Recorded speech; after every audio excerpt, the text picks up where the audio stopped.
बिस्मिल्लाहिर्रहमानिर्रहीम। अस्सलाम वालेकुम।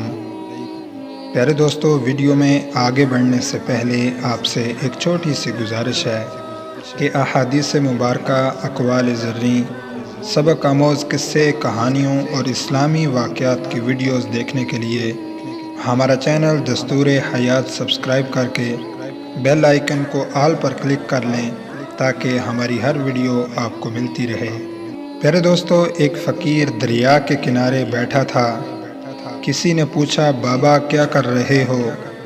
फ़कीर ने कहा, इंतज़ार कर रहा हूँ कि मुकम्मल दरिया बह जाए तो फिर इसे पार करूँ। उस आदमी ने कहा, कैसी बात करते हो बाबा, मुकम्मल पानी बहने के इंतज़ार में तो तुम कभी दरिया पार नहीं कर पाओगे। फ़कीर ने कहा, यही तो मैं तुम लोगों को समझाना चाहता हूँ कि तुम लोग जो हमेशा कहते रहते हो कि एक बार घर की ज़िम्मेदारियाँ पूरी हो जाएं तो फिर नेक आमाल करूँगा, दाढ़ी रखूँगा, हज करूँगा।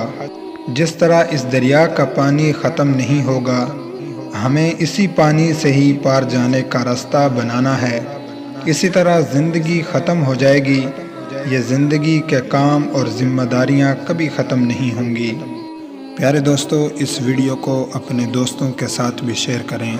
अपना बहुत सा ख्याल रखें। अस्सलामु अलैकुम।